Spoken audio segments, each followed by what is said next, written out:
Hey everybody, St. Paul here, and welcome to episode 16 of Music on the Run. And I'm in an airplane today, that's right, with my buddy Brad Heck. And it's apropos because our next guest is in the Fearless Flyers and Vulfpeck and has an incredible solo career.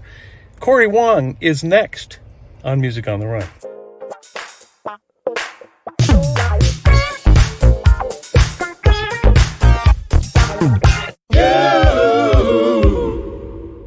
Hey everybody, St. Paul here, and welcome to episode 16 of Music on the Run. Man, I can't believe it.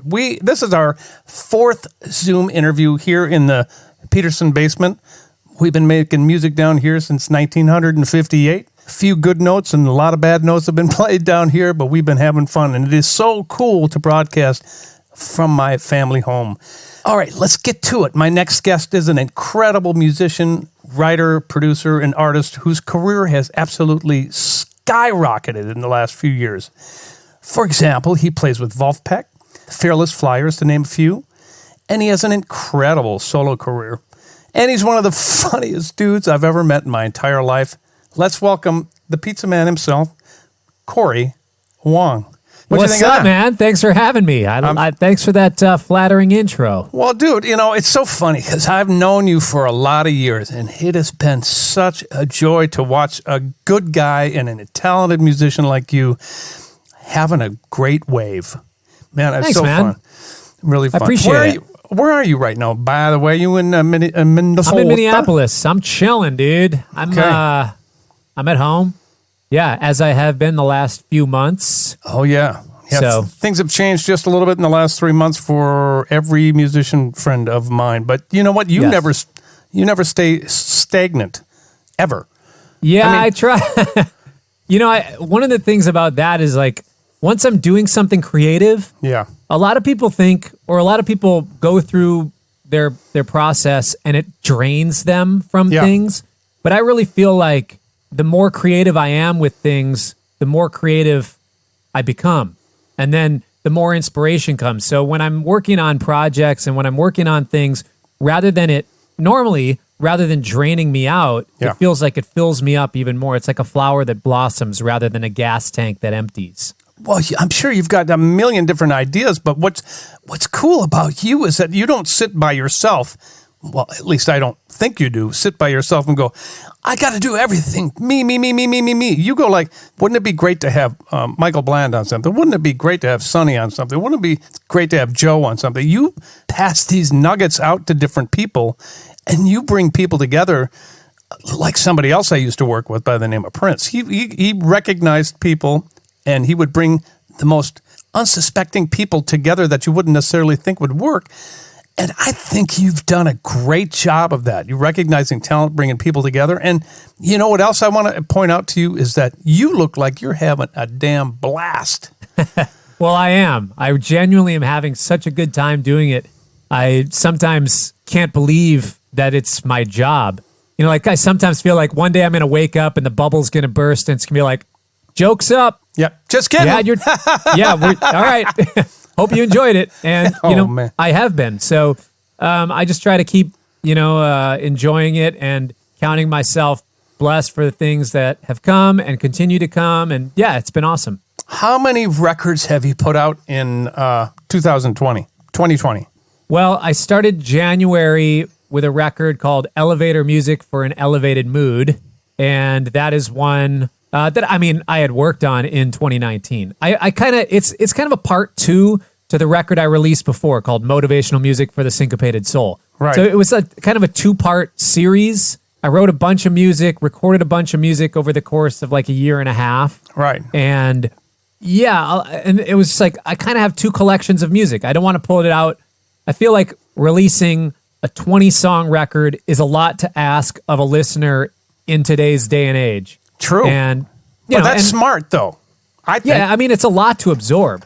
Yeah, so I even noticed that sometimes when my favorite artists put out a record that's like 14 tracks, my favorite artists, sometimes I'm still like, oh man, that's going to be a lot to get through. It's like, dude, just put the record on. But I understand the I guess, buyer psychology of streaming where we, are set, like we have a set amount of time we're willing to absorb some material, and it's different for movies and it's different for different types of art, whatever. Like, right. But, like when I'm in a museum, I won't sit and look at one piece of artwork for 30 minutes. I have, but it's not something right. I regularly will do.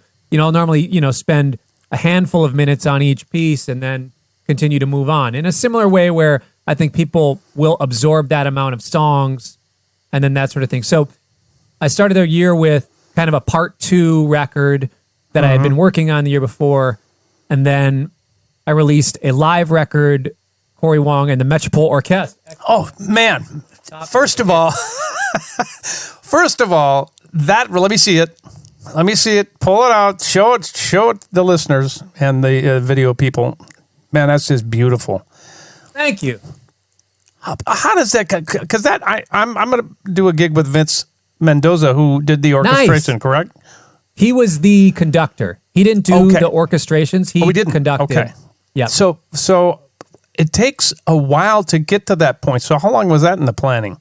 Well, they emailed me. They reached out to me. I mean, I've been a huge fan of theirs for years. Right. Just with so many projects. They did projects with Schofield, Shaka Khan, Pat Metheny, Snarky Puppy, Jacob Collier. There's so many amazing artists that they've collaborated with that I've been a huge fan of. And anyways, they hit me up. Their artistic director emailed me and said, hey, we see what you're doing. We love what you're doing. We have this kind of future of jazz program where we want to bring in budding artists to be a part of this and put on, basically do like a small tour and potentially record the stuff, make a record make an album together. And this was probably in April of 2019. Okay. And they said, yeah, we're looking to do programming. We do programming a few years out. So we're looking at maybe 2023 or 2022, something like that. I was like, absolutely. Let me know whenever. I'm down. And they're like, okay, we'll be in touch. In about a year out, we'll start, or a couple years out, we'll look at material and we can start looking at arrangements. Then a couple weeks later, they said, hey, something's going on. We're wondering if actually you do this show 6 months from now. Perfect. Like, yeah. I mean, I'm just going to say yes because it's such a fun. Are. Yeah. And it's like, okay, now immediately I need to start thinking of the material we want to do, thinking of how to do the arrangements and that sort of thing. So basically compiled a list of 18 tunes that I thought would work really well. My stuff, and with Cody Fry, who was the special guest on that, who sang. And we just got cracking on the arrangements. Yeah, Cody's amazing. I love listening to him. He's great. Yeah. So then I just emailed them the tunes, emailed them my rhythm charts, and then also Michael Nelson's horn charts for everything. Oh, cool. Here's the recordings.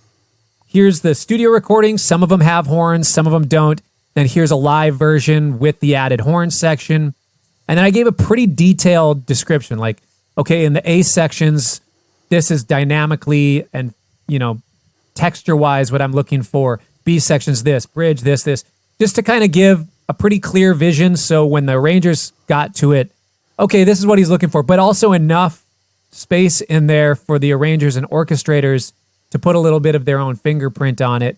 And it was just amazing. They had about 4 arrangers that just knocked it out of the park.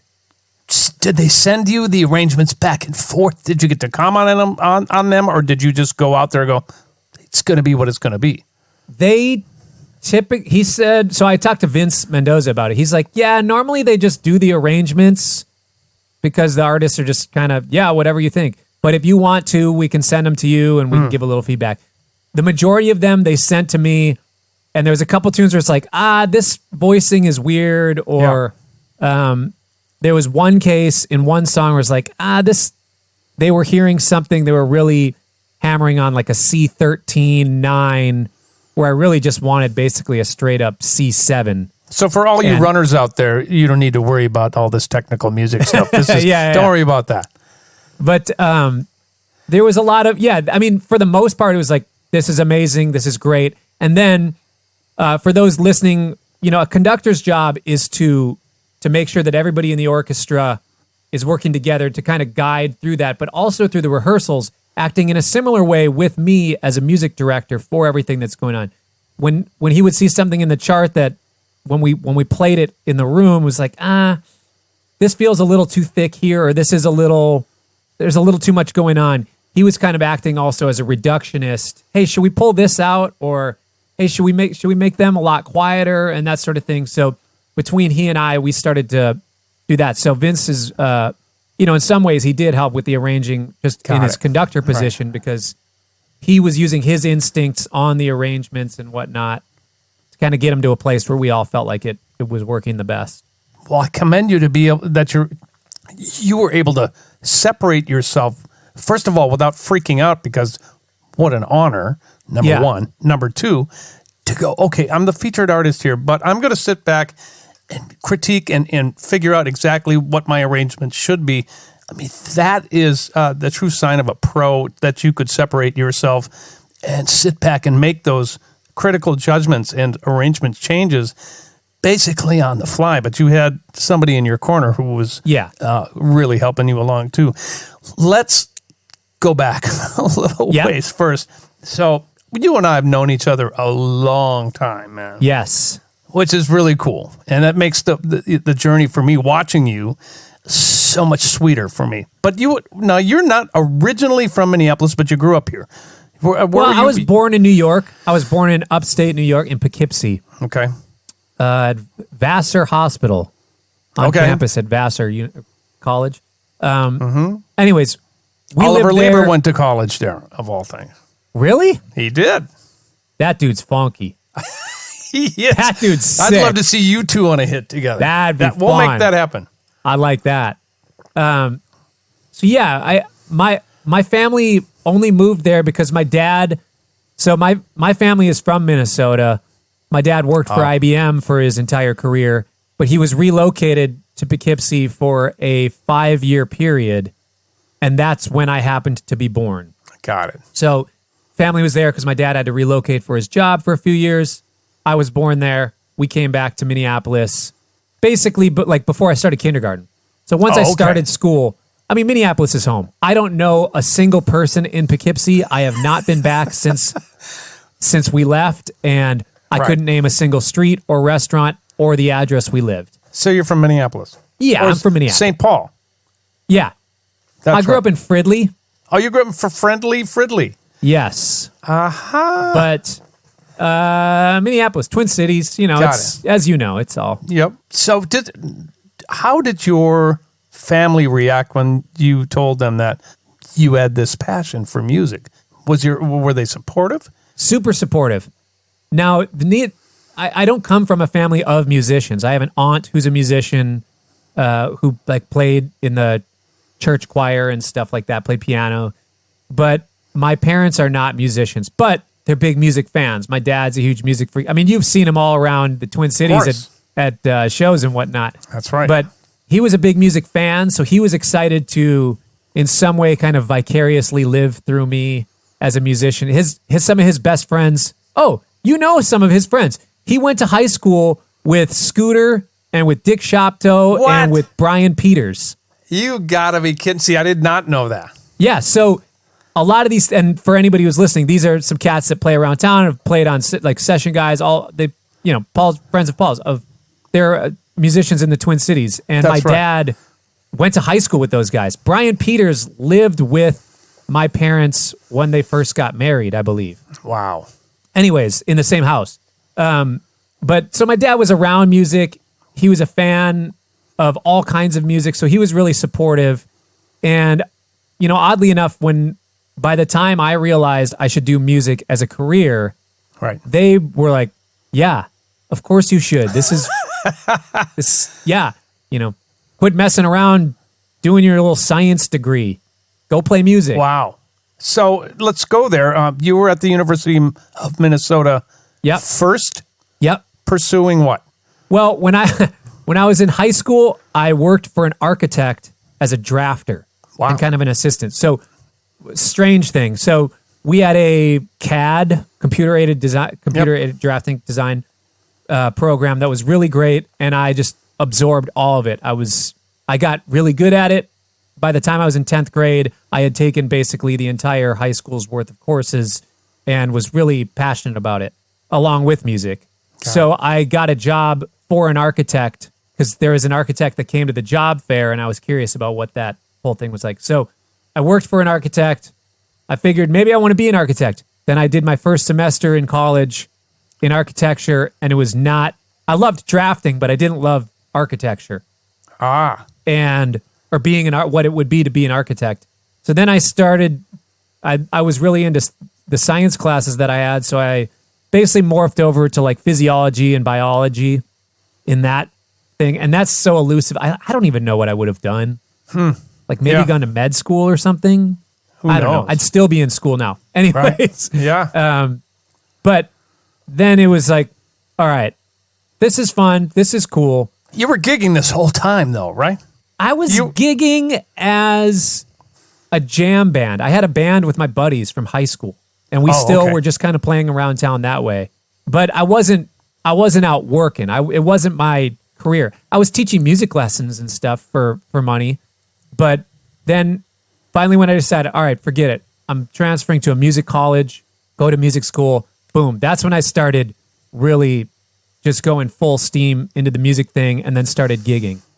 Got it. So you went over to McNally Smith, a college that is no longer, I think, active, but a lot of great musicians came out of there. Yeah. I'm trying to think of what our first gig was together. Maybe a gig with my sister Patty. I can't remember, to be honest with you. Either a Patty Peterson gig, or one of the Starkey events. Oh, sure. Because I was hanging with Michael Nelson, I think maybe before we were hanging. Probably that. Or maybe a session with Adi Yeshaya. Who knows? But I feel like it maybe was one of the Starkey events that you were conducting on. I actually was, I was conducting for that, and it was always fun to have you on that. I remember one specific story from this, and I think we touched on this because, thank you, by the way, for coming on my EV takeover a couple of weeks back. That was really cool. But I think we might have told this story then about you getting on stage and playing with Gene Simmons, man, and he had a field day with you. That was a blast. I don't know what Gene is like outside of our experience with him, but he was such a cool cat. Like, he shows up, he's like, hey kid, you wireless? And you looked at me, you're like, please tell me you're wireless. You gave me that look like, young man, you better be wireless. I was like, yeah, I'm wireless. He goes, you better get out here and come to the center of the stage for that guitar solo. And that was, we had a riot. And it was unreal. He was hamming it up with me. It was so much fun. I have footage of that somewhere that if you don't have it, I will send it to you. Yeah. From rehearsal and all that stuff. Unbelievable. Yeah, you and fun. Gene Simmons. Oh, and you know where else? I don't remember if this was earlier or later, but we were doing an event at First Avenue, raising money for one of Bobby Z from Prince and the Revolution, one of his gigs, where Atmosphere was late for the gig because they were flying in, and it was a thing with like Questlove and Princess Maya Rudolph thing or whatever. And Atmosphere was supposed to open the show, and then Mint Condition and Alexander O'Neill and all this stuff. I was playing in the house band with most of those bands, but because Atmosphere was late, they were trying to figure out what to do. You were in the crowd, and so was Brian Setzer. That's right. And they were like, should we, like, I think Bobby was scrambling, like, Brian, will you come up and play a few tunes? And you came up and played bass. Yeah. And I don't remember if Questlove played drums or who was playing drums. I can't remember. But I remember playing on stage for that. It was like, oh my gosh. And you were calling the changes to these tunes. You were like, yeah, I know the Stray Cats catalog. I know the Setzer catalog. Just look at me, man. Yeah, obviously follow me. Brian's got a guitar. He's going to do his thing. But when he says it's time, if you need to rip. I remember you just telling me like, look, it's game time. And I was like, all right, I'm in. Yeah. Oh, that's so funny. Well, you and I we've had fun together. I remember totally. When I ran this college here in Minnesota called Minneapolis Media Institute, I was in need of a logic teacher, and you were like, I'm game. Sure. So you came for, I don't even know how long, a semester maybe. And so this is before 2 semesters. Before the wave came your way. You were still working it all out, baby.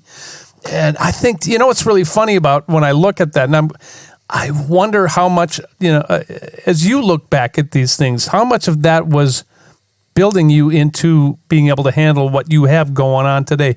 You were juggling so many different things, doing that for me, playing in the bar scene, doing all sorts of different things. And now, being where you are today, you have 20 million things on your plate. Do you think that influenced you and helped you to be able to handle where you are now? Totally.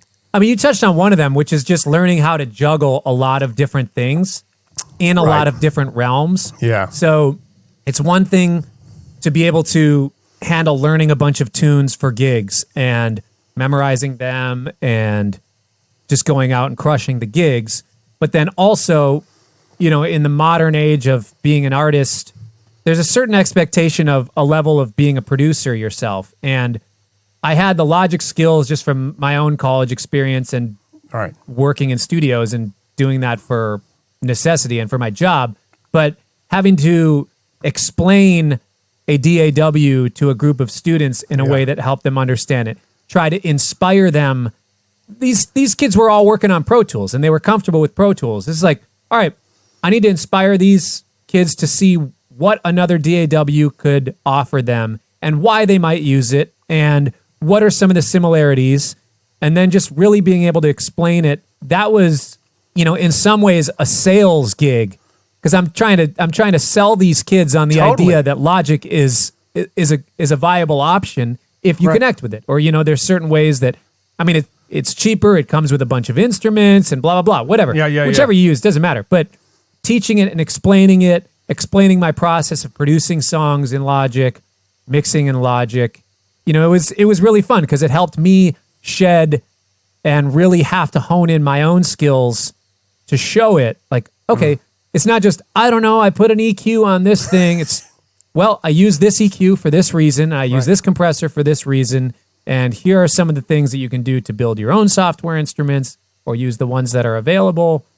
And it was really fun. Yeah, it helped me to just get the basic skills and also people skills in a different way that have always everything that I've done has been building me up to the responsibilities that I have now. Absolutely. And you're right. By the way, for those of you listening, what we're talking about here is the modern way of making music in a sequencer. Basically, that's what we do. We can make it in a computer. We can play live. So there are different types of, or different brands of sequencers or digital audio workstations as they're known. So that's what Cory came and did for me. But after that, you and I called you for a gig and recommended you for a gig with Brian White, and you and I had some fun with him. But more so, I think that led you down to, was that one of the things that got you down to Nashville? Yeah, there is so much of a just direct line that goes across. I was trying to figure this out the other day. Yeah. I was thinking, I should really trace all of these steps back because, we met from whatever it was. We were trying to figure that out. And then you recommended me for this Brian White gig. And Brian then asked me to come do a cruise gig with him on the country music cruise. I went and did that for a week. And the bass player there was a guy named Walt Smith, who was helping manage a artist named Jason Gray. Walt recommended me to play guitar with Jason Gray. I would go do shows with him. And then there was a festival that Jason did with a guy named Brandon Heath. I started playing with Brandon. They shared a band. I went on tour with Brandon. Brandon was on tour, and they used a house band for the 3 artists that were there. I eventually started playing with those other artists down in Nashville. And all of a sudden, there was 6 or 7 artists in Nashville I was playing for.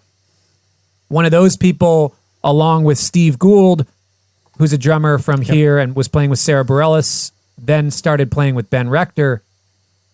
Between Steve and some people in Nashville, they recommended me to Ben Rector to join his band because he was looking for a 5th member or a 5th person to join his touring group. So then I started playing with Ben, started touring a lot more with Ben, met some of the guys in Wolfpack through the Bunkers thing. Like there's like 2 different avenues that have all led to so many different things. So you had a Nashville side and you had a Minneapolis side. Yeah. Two cities pulling for you. Yeah. Well, because for obvious reasons, you're talented and you are fun to be around. And those are 2 things when you're on the road that you need. You know, you don't want to be with the guy who's not fun to be on a bus with for 23 hours. And, you know, but, you know, we have those kind of things. Explain a little bit about the Wolfpack Gig. And if you guys don't know who that is, go to Spotify or wherever you get your music. Go check them out because they're an entity unto themselves. They're incredible. So explain to me how that happened. Sure. I was playing, you know, for people that aren't familiar, there's a club called Bunkers in Minneapolis. There's a band called Dr. Mambo's Combo that's been doing a gig for 30 years. 35 years, something like that. And, you know, Prince would come and hang out there, and a lot of the band was Prince alumni, that sort of thing. And the guitarist, Billy Franzi, had rotator cuff surgery because he had a bowling incident. We'll stop and acknowledge that. So I was subbing for him for maybe 6 months. Wow. I don't remember, something like that, because he was recovering. And I was hanging out there already a lot, sitting in, and I would sub for him once in a while before that. But while he was gone, that was a time when some of the other cats from Vulfpeck were in town playing for another artist. They came, hung out. That's where I met them. And eventually we just hit it off as friends. Like I could, you know, it's that sort of thing where you can tell who the musicians are in the audience. When you're playing on stage, you can kind of tell in a club who the musicians are. The way that they're watching the fingers and the gear and the way they're pointing and talking to each other, you know who the musicians are. Right. I was like, oh man, these guys look my age, look like they would be my friends. I can tell they're musicians. Why don't I know them? They must be from out of town. So after the set, Theo and Jack, and I don't remember who else was there at the time, came up and introduced themselves. We hit it off, became great friends, eventually started jamming a lot together. And then it just kind of all bubbled into friendship, leading into playing more together, and then kind of becoming a part of the band and that sort of thing. So yeah, it's funny because I think Jack, who's the band leader of Wolfpack, his initial intention was for it to be an internet band. Yeah. And it was just a YouTube act. I remember the first couple sessions that I ever did with Wolfpack. He's like, all right, guys, let's remember, we're a YouTube act. We're not a band. We're a YouTube act. It's funny just because... That's a good mindset to get in. That's inspiration for you. Yeah, it's like, it's a different, like, it's like, oh yeah, we're making a record, but at the same time, there's video, and that's a big part of it, you know? And Jack has had a vision for the band from the beginning, and then eventually the popularity started to just grow and grow and grow, and people wanted to see it live. And starting a few years ago, started touring a lot more. Right. And then, you know, our last gig that we played was in September, which was at Madison Square Garden. So it's like, it's grown and grown from... Not one night. No, it was just one night. Was it one night? I thought you did multiple. Yeah, it was only one night. Oh, no, I'm really But it was sold out. Wait, now you're not signed. You don't have a manager. How does this happen? The internet. The internet's amazing. God, and I think also just like... Good music.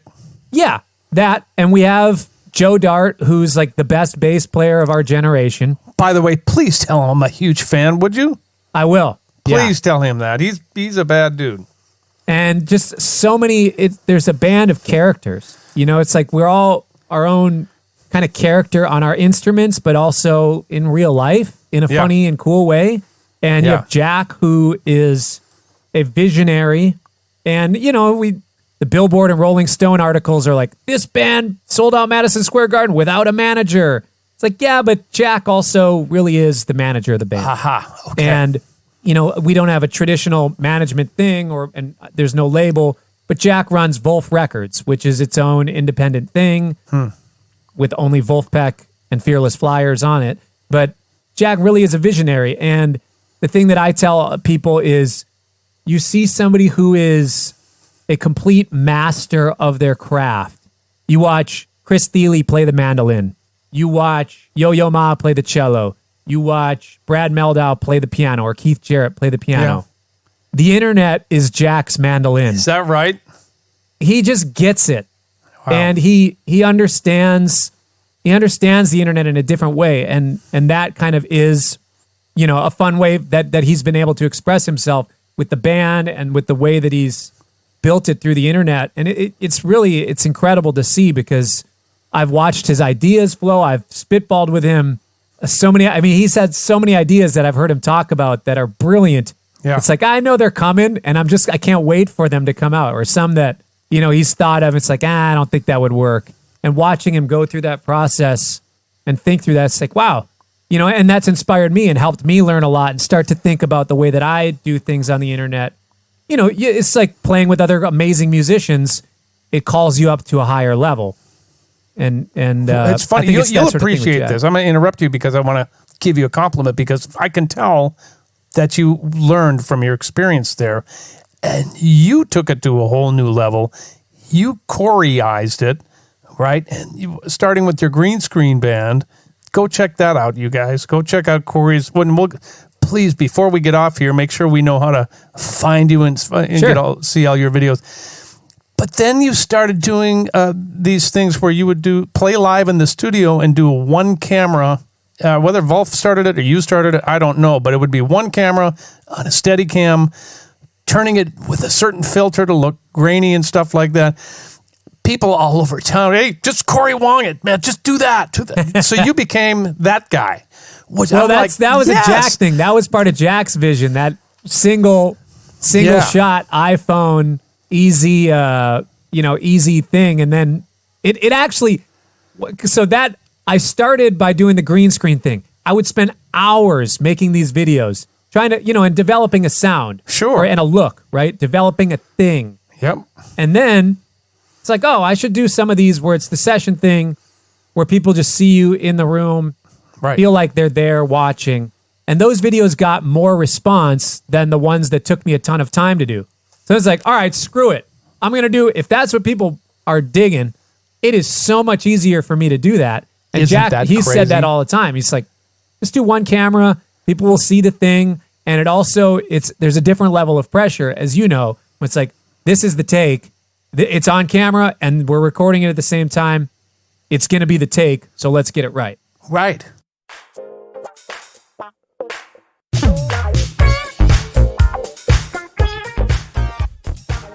Hey everybody, let's take a pause from the interview because I want to talk to you about a couple of things.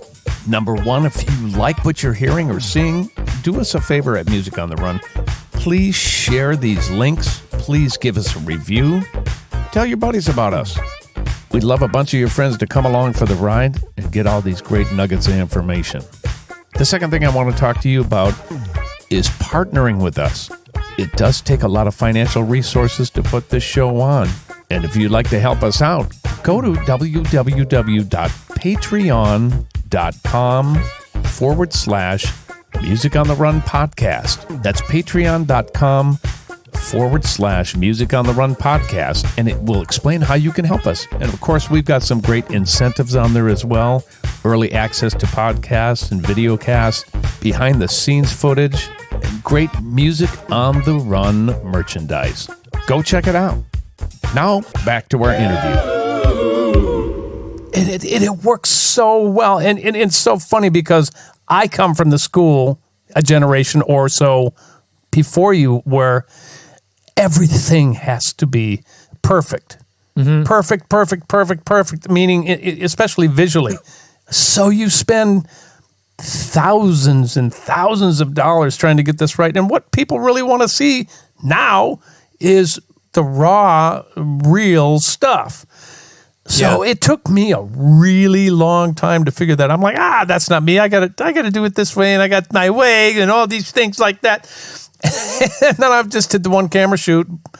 It's beautiful, man. It captures a moment in time that's real, heartfelt, and you can look at the players interacting with each other.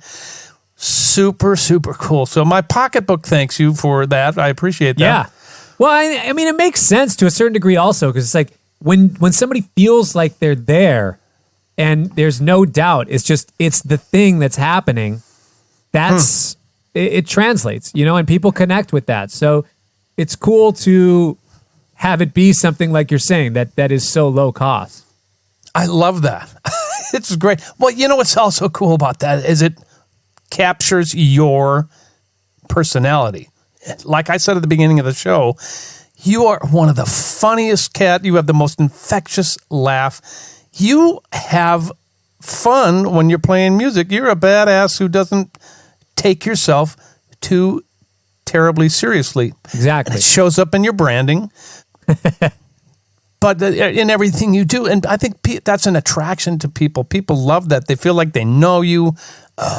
I've gone to your live shows. You've explained to me over the mic how to get the best frequent flyer mile situation going. I mean, you're a weird guy. I love it. And people freak out for that stuff. Is that something that's important to you? I mean, that's just who you are, right? Yeah. I mean, I learned over years and years of performing how to eventually just be myself on stage. Like I had a regular gig at the Artist Quarter, a jazz club in St. Paul. Playing with my brother too, right? Yeah. And my brother Billy. I would be down there just playing, not really addressing the audience. It was just like, oh, we're playing jazz. I just got to play. And there's a certain degree of that. Right. But what I wasn't doing was giving up a piece of myself as a person. Yep. And when I started doing that, people were connecting to my music in a deeper level. People were enjoying my music more. And then it was like, all right, I don't need to worry about playing the hardest and coolest, the music that's going to make me the baddest guitar player. Because I felt like, I don't know. Eventually it was, I'm just going to play the music I really want to play, and I'm going to be myself, and I'm going to try to be the best version of myself as far as a performer, to let my personality out and to let my playing out in that way.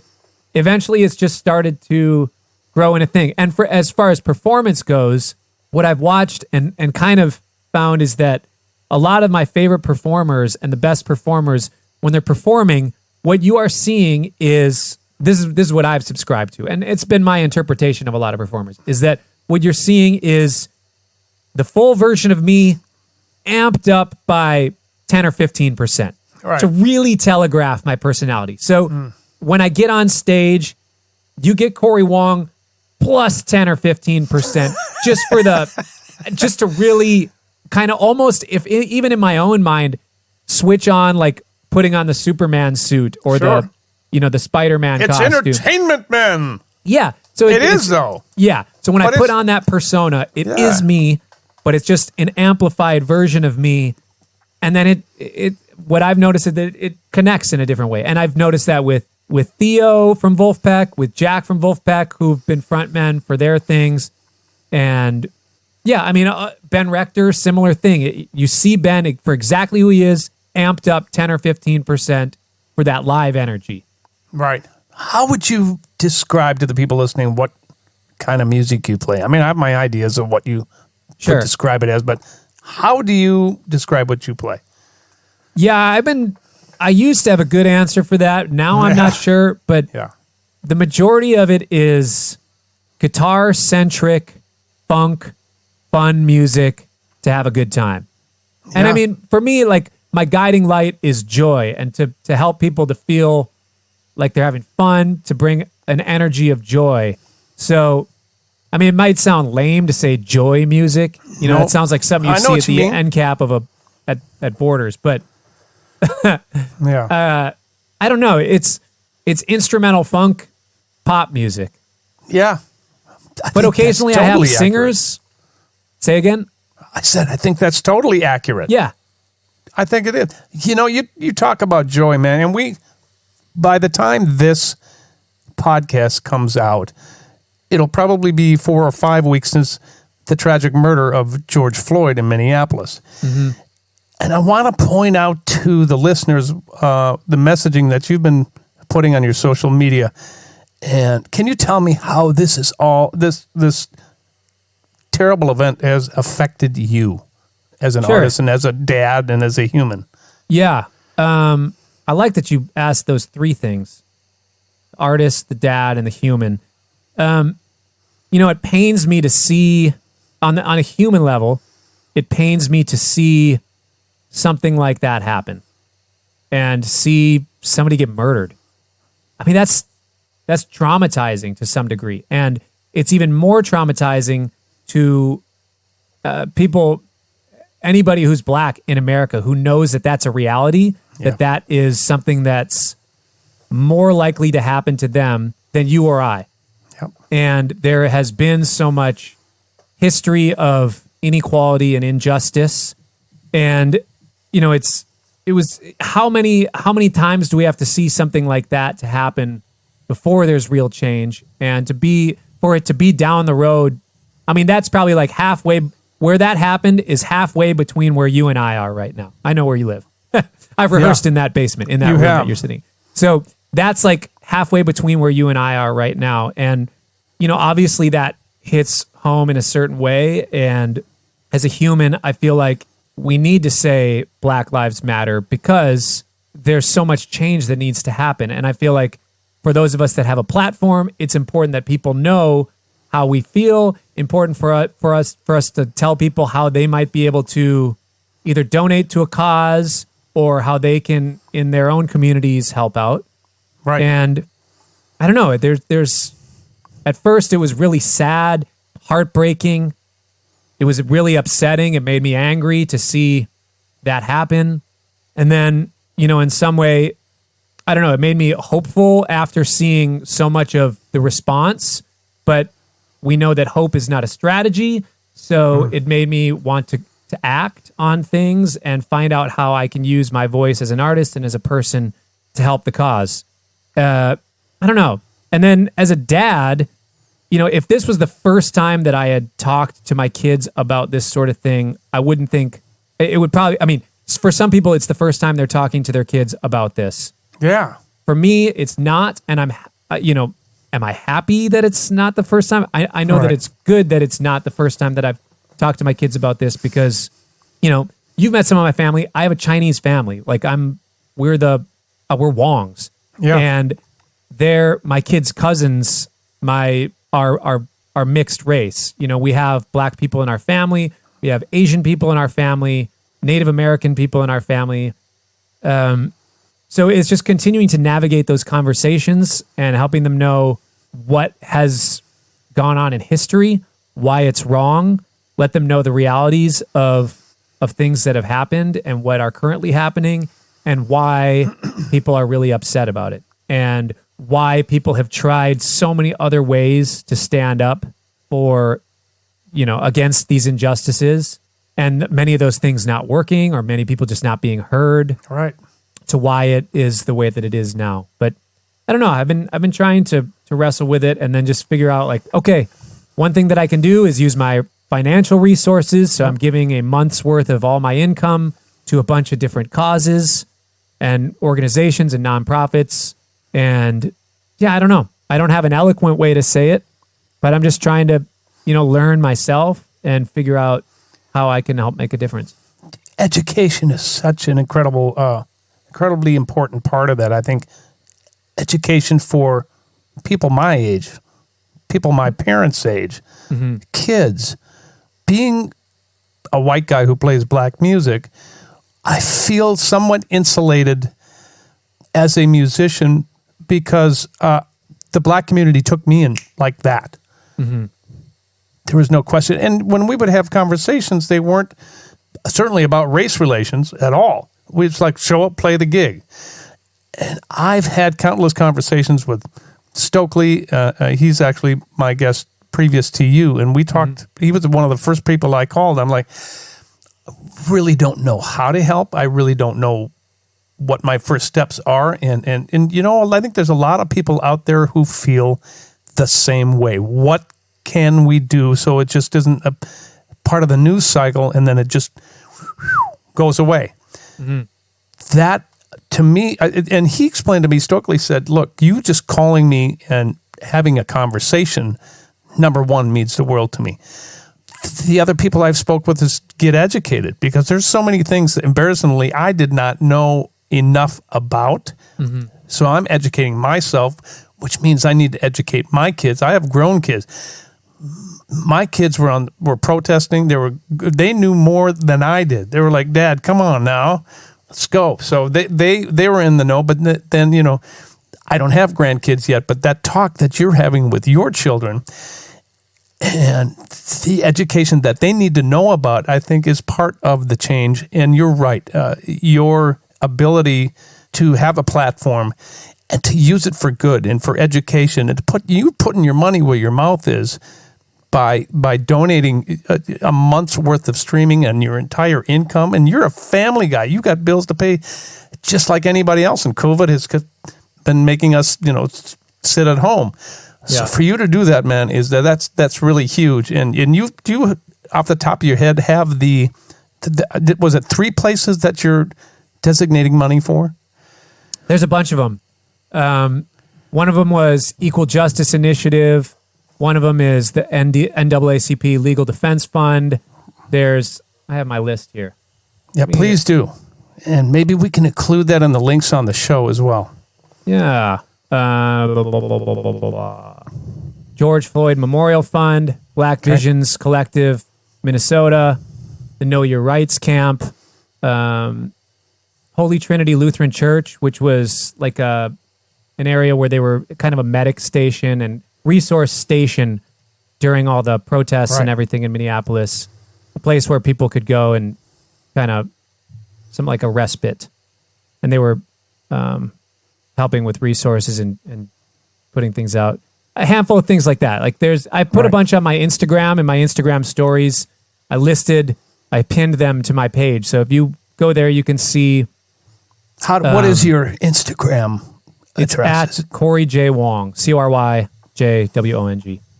And I wrote a little thing on each of them, or just copied from their websites what they're about and what they do. And I just felt like that was important to split it up between a bunch of different places. There's a lot of great causes out there, I know. But those ones I seemed to connect with and seemed like they were doing really good work. So I'm down, like giving up a lot of income, or like a 1/12 of my income, by 1 month of the year. I feel like it's the least I could do to stretch my own resources. If it means our family's a little less comfortable in our finances, so be it.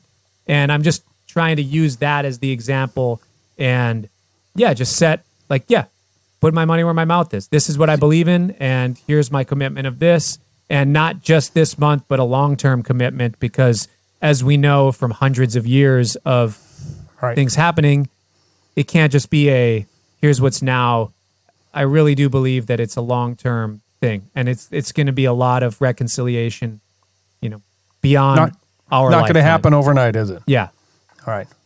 Well, Cory, I commend you on that, man. That's super cool, and I figured as much, because you are that's who you are as a man and as a father and as a human. Those 3 things again.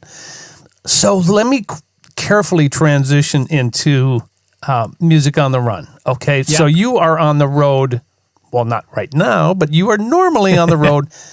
Quite a bit. Now, what I want to know is, how do you keep that striped shirt without a big, ice cream belly going over the top of it? Do you do anything? Do you have any special routines? Because that's really what the show is about as well. Not only getting behind the music and behind you as a family man, but we want to know, how do you handle the road? So fill us in on what a day looks like. Depends on who I'm touring with or how we're going around. With Vulfpeck, we fly everywhere, and our schedule is pretty easy. We don't travel with any gear in Vulfpeck. I just bring my little pedal board and my guitar and whatever other personal items, and like my laptop and just a little remote recording rig and my clothes, whatever. So with that, it's pretty chill. We stay in Airbnbs together as a band because it's fun to be together. Oh, cool. A band house. Yeah. No. And we just don't get to spend a lot of time together. So anytime we are together, it's really special. It's almost sacred in some way, where we really, start to feel more like a family unit. And with Vulfpeck, we all eat pretty healthy. Yeah. And when I'm on the road with Cory Wong, I eat pretty healthy. With that, we've been traveling in a van and trailer, so that's a little more grueling of a process, and we're bringing around gear, setting up, and all that. With Vulfpeck, backline companies will come, normally help set up the gear, and stagehands are helping get things going. We get on stage, sound check, do the thing, and it's pretty easy. With my gig, we're loading and unloading all of our own gear. It's a longer day, right?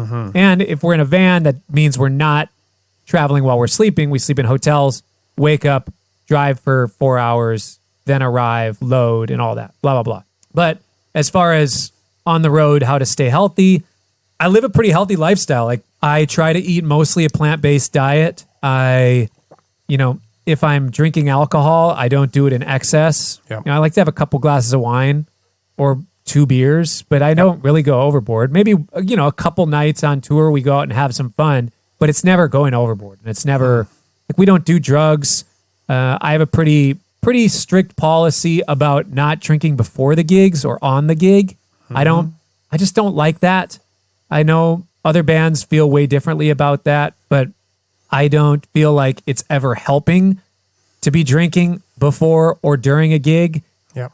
I know for myself, it has only ever hindered my performance. So you think you sound great. Yeah. So I ask that of the band, and it's like, okay, if you want to have a drink with dinner, sure, whatever. But I don't like to, it's just, I want everybody to be in a clear mindset and, kind of sending that message through the rest of the band. I don't tell them they can't, have fun after the gig, but it's just when we're on the job, we're on the job. And when I'm on the road, I treat it like it's my job because it is. And it's only fair to the fans that pay money to come see us that I am in my best physical form and shape, that I'm in my best state of mind. And if I'm eating unhealthy, if I'm doing drugs and drinking, I'm not going to be in my best physical shape, and it's going to mess me up, and it's not going to, it feels unfair to the audience for me to do that. And I respect my audience too much to do that. So I eat healthy. I sleep at least 8 hours a night. That's a priority. And sometimes it drives my tour manager nuts. He's like, we have to hit the road by 8 o'clock. And I'm like, bro, it's 1 o'clock right now. We're leaving at 9. It's like, but I'm like, I need 8 hours. Yep. And good for you, man. So yeah, because I've prioritized that as well, it really helps. And yeah, I work out. I do yoga almost every day, and I try to get on a bike. There's a lot of really great bike rentals, just like those city bikes in most major cities now. So I can get out on a bike.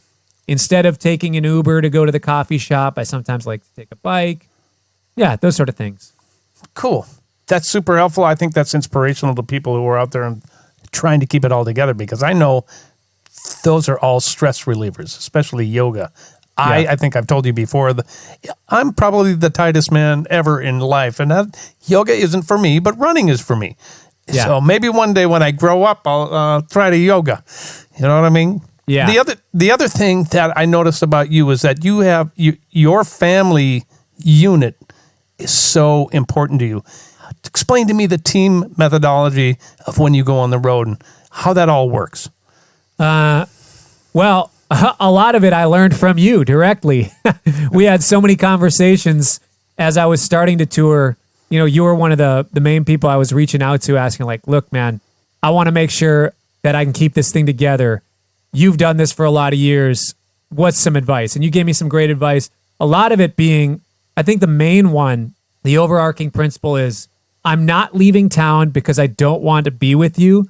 I'm leaving town because this is part of my work, and I need to play in different cities. I can't just play in Minneapolis every night. And I'm not leaving town because I don't want to be with you. I'm not leaving town because I don't love you. I'm leaving town because this is a big portion of my job. And just for my kids and for my wife to know that, obviously, is a huge thing. And then for the communication to be open. My wife is really great. We're fortunate that she's kind of a classic firstborn of 3. She can run the house. All right. She's, thrives in that environment and, is comfortable running the house. Of course, it's easier sometimes when I'm around. Sometimes. And, yeah. Sometimes there's a reacclimation period when I'm coming back from tour for her, the kids, and me. Mm-hmm. And, just trying to navigate the communication when I'm on the road. Not always the best, but again, it's just some of those principles of why I'm doing what I'm doing. The family unit is so important. I mean, and I'm so happy that I was able to give you a couple nuggets here or there, man. But it is all about communication and divide and conquer, and for the good of the many, as Spock would say. Yeah. You have some really fun thing that you've been doing. I mean, you've been doing so many things. Your own thing, Wolfpack.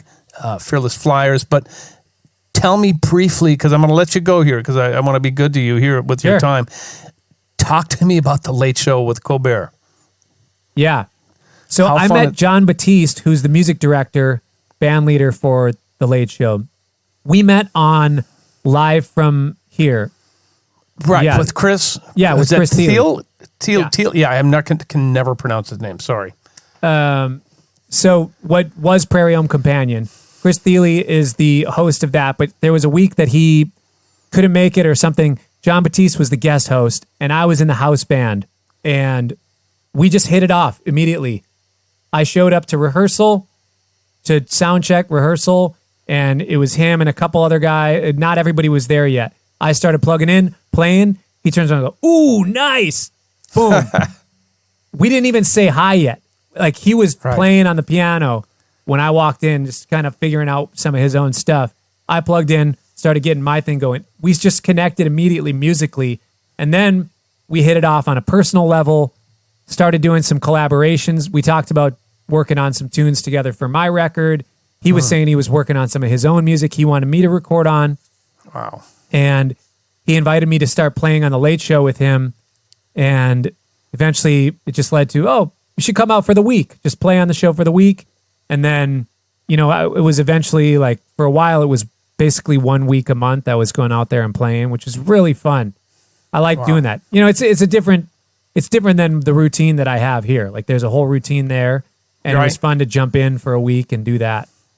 You also just came out with a podcast yourself called, is it Wang Notes? Wang Notes. Perfect, of course. Yeah. Tell me a little bit about that. That's sponsored by Fender, I believe. Yeah. So it's presented by Fender and Premier Guitar Magazine, which is super fun because... Wow. Good for you, man. That's so great. It's amazing. I can't believe it. It's really fun that they asked me to be the host for this thing and to just get to interview so many of my heroes. Like, George Benson is my hero. And they came to me and they're like, he's an amazingly nice guy, by the way. Yeah, you've worked with him a ton, haven't you? Yeah. And it was just, they were like, all right, here's our top 5 list. Give us your top 5 list. And then we just hammered away at that, found some other people that we were really interested in. And we have, you know, this first season is 12 episodes, like getting to interview Benson, Eric Johnson, Satriani. You know, there's so many amazing musicians that I got to interview. Bela Fleck. You know, it's like just insane to be able to have these conversations with my heroes. Yeah. With, you know, talking about guitar stuff, talking about being an artist. And a lot of what this podcast is, I'm not just asking questions that Premier Guitar or Fender wants me to ask. They're like, it's your podcast. Do whatever, ask them whatever you would want to ask them. So you're being curious. Yes. That's all you're doing. You're like, I want to know this. That I want to ask them. Of course. You know, and so much of it is about artistry and how they found their voice, what it means to be an icon or a legend on an instrument, and how do you, in some objective way, get to that? You know, and how do you, in the subjective way, how does something become somebody or something like they've become? So, and also stories. Benson has stories. Yes, he does. Hey, do you notice, since you've done so many of these now as well, I'm always looking for a common thread, and I'm going to ask you the same question when we get done here, but what is the one thing that these artists, these successful artists, have in common? Why are they where they're at? What do you think is there one thing that is the thread for being successful? Beyond just an insane amount of dedication and calling, I think for most of them, it's finding their own artistic identity and voice. And that's what I ask a lot of them about. It's like, how do you develop your voice? What is it that makes when I'm asking people, what is it that makes a guitar, like, what makes an iconic guitar player? What makes somebody a legendary guitar player? So much of it is just like, they have a thing, and they have a voice, and they have a sound. They have something that uniquely, when you hear it, it's them. When you hear George Benson, you know it's Benson. When you hear John Scofield, within 3 notes, you know that it's Scofield, or you know if it's somebody doing the Schofield thing. And it's like, I know if it's somebody doing the Schofield thing or if it's Schofield. The fact that there is a Schofield thing is insane. Yeah. The fact that I can identify when it's him, that's insane. Guess what? There is a Cory Wong thing. There is. You found it. Dude, you found it. And that could be the hardest thing an artist, believe it or not, has to find. You think that just comes. Well, the talent may come, but when we grow up, we listen to such a wide array of people and we emulate. But then what exactly becomes your voice? Cory, you found it 1,000-fold, man. And I'm just so proud to call you my buddy and to watch what you've done in such a short amount of time. It's not like you didn't pay your dues. Now, I'm not saying that because I know you did. But it's just been such a pleasure to watch you succeed, my friend, really. Let me ask you one last question before we get out of here. Since we might have some young musos on there, give them some advice. How can they do what you do? Sure. Well, like you said, I do feel I'm very fortunate. I do feel like I finally found my voice and my thing. And I didn't realize it until I played on some records and some of my friends, like Theo from Vulfpeck, one day called me. He's like, dude, he left me a voicemail. He's like, hey, we don't need to chat or anything. I just wanted to say I listened to the new Dave Barnes record and I know that it's you on guitar. I'm not asking. I'm telling you. I know that it's you. You have a sound, man. You have such a thing. That's so cool. I knew within seconds that it was you. It's like, wow, that's cool. And I had so many of my other friends just say the same thing when they've heard me on other records, or when I'd be at sessions and people would say, hey, just give me your Cory Wong thing. Do the Cory Wong thing. You know, it's like, see? Oh, okay. I told you. It was like, wow, that's really cool. And the thing about that is that the encouraging thing and the piece of advice that I would have to young musos is I didn't have that until I was 31 years old. I wanted it so bad when I was 22. I wanted my voice, but I was exploring other things. I was trying to sound like Pat Metheny. Then I was trying to sound like Prince. Then I was trying to sound like, I don't know. And I tried to learn and absorb all these other voices, all these other identities. And eventually what I realized is that my own personality should come out in my playing. And well, actually it was one of the most pivotal things was at Bunkers. Michael Bland looks over to me after set break. Him and Sonny T were playing and we were jamming, super fun thing. He's like, Cory, come here. And you know how Michael is. If he likes you, he's going to be ragging on you. That's his way of letting you know you're in. Is if he's pushing your buttons, trying to make you better. And he goes, Cory, you sound amazing, whatever. You got to work on a few things. Look, quit trying to be up here sounding like Prince. If Prince comes in here, he doesn't want to hear you sounding like him because you're never going to sound as good as Prince. You sound great, but you're only going to sound as good as you are at being you. And he really encouraged me to just quit trying to sound like somebody else. Try to sound like me. And he was ragging on me for a while about that. And it was like, why did I not just know that? And sure, I'm an amalgamation of all my influences and all the other voices and things that I've absorbed. All the Benson licks I've learned, all the Schofield licks I've learned, all the Prince material, all the Paul Jackson Jr., David T. There's so many things that I've taken in that eventually are now my voice, that, okay, if I didn't learn all that Green Day material or Weezer material and all the Prince material, I wouldn't sound the way that I do now. So that's right. It is a journey to, as cheesy as that sounds, as cliche as that sounds, to find your own voice. But if you don't feel like you have your voice and you're 22, 23 years old, it doesn't mean you're not going to find it. You know this full well. It's going to take you a lot of time to get to that realization, or the sooner you realize, all right, I'm going to find my voice. This is what makes me unique as a person. This is what my guiding light is. This is what I want to say, not just as an artist, but as a person. That's going to influence your sound. And then just to to have a relentless pursuit to find what that is and hone that. Right. Killer advice. Bro, thank you so much for spending an hour and 10 minutes with us. Of course. I know you're busy, but it's so fun to chat with you, man. And I know my listeners are going to eat this up. What a fun time to spend with you. Thank you, Cory. Thank you, man. Anytime. I'm excited about. I started today. I was starting to listen through the Dave King episode, and I got to get through that one. But you two need to get together. By the way, you're both absolute knuckleheads. You need to hang. I'm intimidated by Dave. He's such a strong personality. I grew up. I was as a teenager going to the Artist Quarter and seeing Happy Apple in the front row, just like, oh my gosh, he's insane. He's great. We should have a little maybe Minneapolis Music on the Run hang here in the backyard. You know what it's all about back there. We'll have a little barbecue, a little celebration. Tell us where we can find you, Cory. Give us all the social media. Yeah, I'm on Instagram.